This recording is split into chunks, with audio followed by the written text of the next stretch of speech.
Hi everyone, this is Frank DeRose, bass instructor at the School of Blues, with the next installment of Blues Jam Survival, Songs We Should Know. Well, it's been a while since I've posted a lesson video. I've been out attending the jams and playing in the house band at the jams and collecting song ideas for this video series.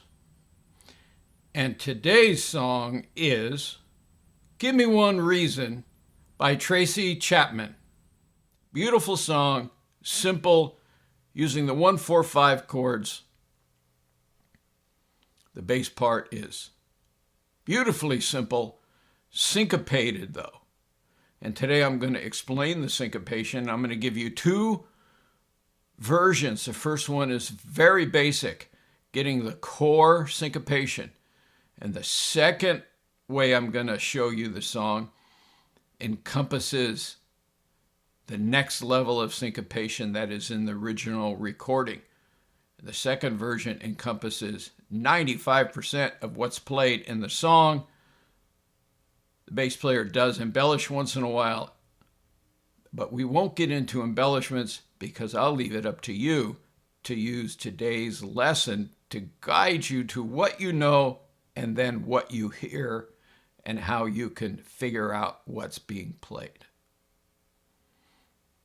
Now, if you're new to my channel, happen across this video based on whatever search criteria, please subscribe to my channel. Also hit the like button. If you like today's video, leave me a comment. Tell me what you like. Is it the material? Is it the way I present it? Is it the tabs? And if for some reason you feel like you want to click the don't like it button, leave me a comment, tactfully, of what you don't like. Is my pace too fast? Is it too slow? Am I teaching it at a beginner level and you want something more advanced? Is the sound off, the audio poor? Give me some idea so that I can correct those kind of defects. So now I'm going to get set up. You open the tabs and let's learn Give Me One Reason. As you can see from the tab, this song is 12 bars long. So we can think about it as like a quick change blues, because in the second measure, we're going to the 4 chord. Now I'm going to play for you the first measure so you can get a feel for the syncopation. I'm going to play it over and over again. This is the F sharp. The second note of the measure is played on the and of 2. So the count in your head should be 1 and 2 and 3 and 4 and 1 and 2 and 3 and 4 and 1 and 2 and 3 and 4 and 1, 2 and 3 and 4 and. That is the magic sauce for this song. That subtle syncopation, but oh so important. Because during the course of the song, like on the second measure, that second note is different than the root. First measure, we're playing 2 root notes. And then in the second measure, we go to the root note of the 4 chord. And then it slides up to the 5, the root note of the 5.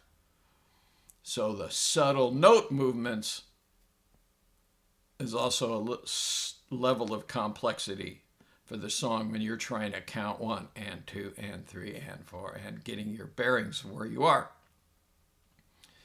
So now I'm going to glance down here. We'll play through these 12 bars and then we'll go to the next level in the next play along segment. So let me glance down here and fire off the player. I made this track in Band in the Box, and Band in the Box is great. If you don't own a copy, get a copy. I really like creating band tracks with it. I I'm not sponsored by them at all. It's just a great tool. So here we go. Let me fire it off.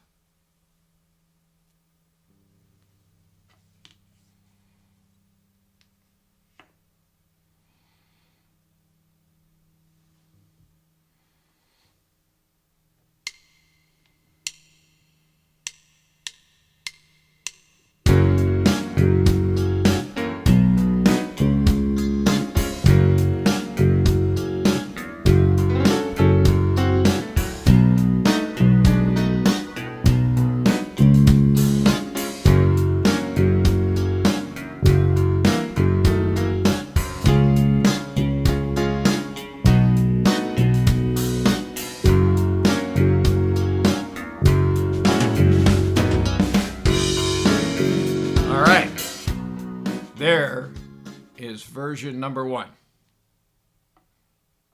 That is the core groove.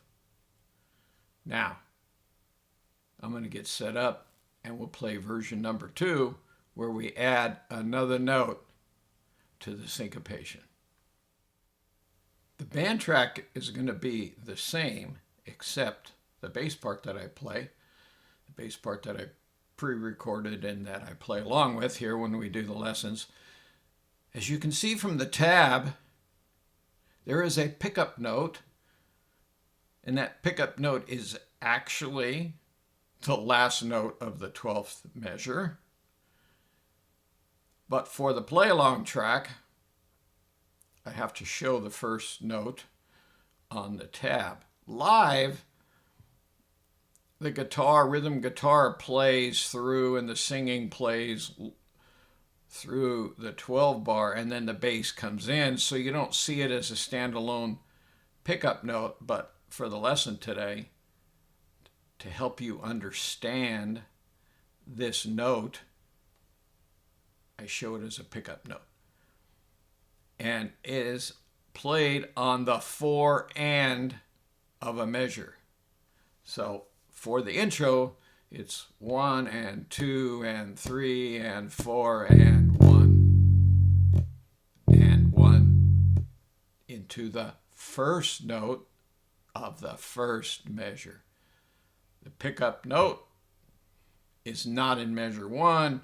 I like to refer to it as measure 0, or if in a continuing chord progression, it's the last note of the last measure of the progression. So it's counted again as 1 and 2 and 3 and 4 and 1 and 2 and 3 and 4 and 1. Okay, got it? So now, going into the second measure, it has a pickup note to the root, and it happens in every measure. So it sounds like this.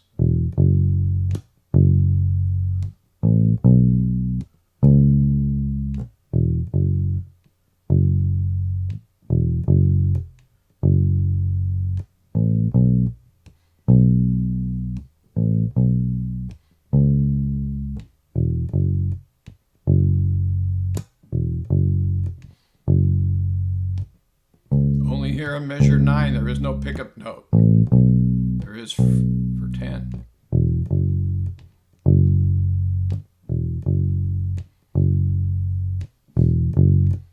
That's the pickup note. Back to the first measure, beat 1. Now, if you have any questions about this, feel free to email me. I'd be glad to work with you on figuring this out. So let me kick off the player, and we'll play through the first 12 bars of this play-along track. So here we go.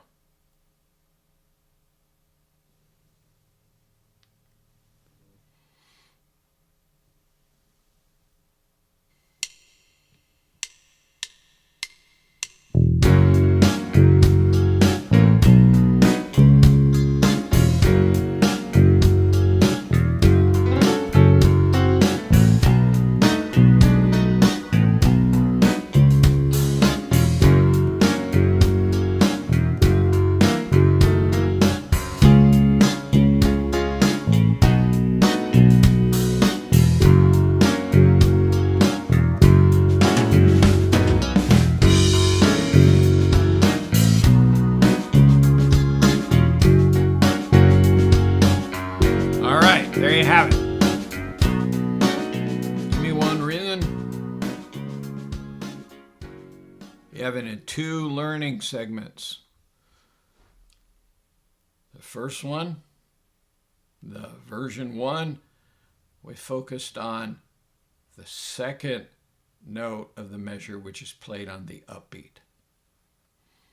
In version 2, we added the pickup note leading to the first beat of every measure.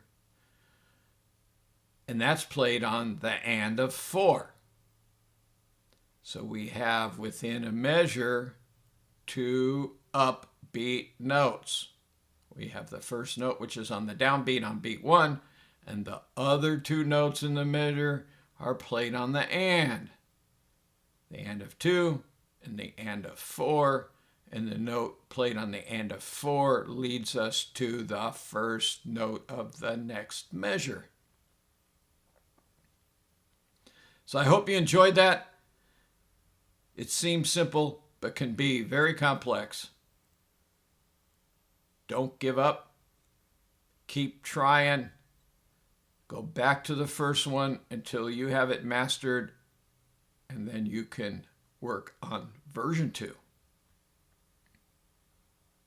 Don't go anywhere. I'll be back with some final thoughts. You know, I play that song every week in the band that I play in. And I play that exact bass line, the second one that I showed you, every night with a few embellishments, because that is the groove of the song. Now, if you like today's video, please feel free. You can leave a tip in my PayPal account. That information is in the credits at the end of the video. It's also in the details below the video. If you want to learn more about blues bass playing, get my books.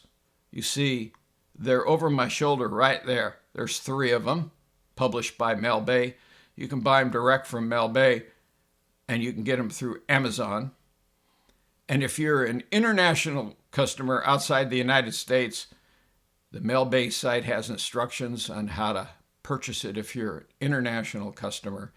And if you use Amazon, go to your country's Amazon, because the links I have below are the U.S. Amazon.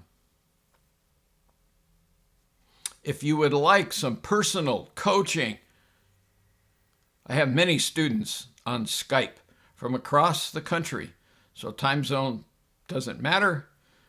I have them in Eastern time zone, Central, Western, Pacific time zone. So please feel free to contact me. Send me an email. Let's set up something and I can do some coaching and some mentoring and take your bass playing to the next level. So until I see you again, keep on thumping that bass. Bye for now.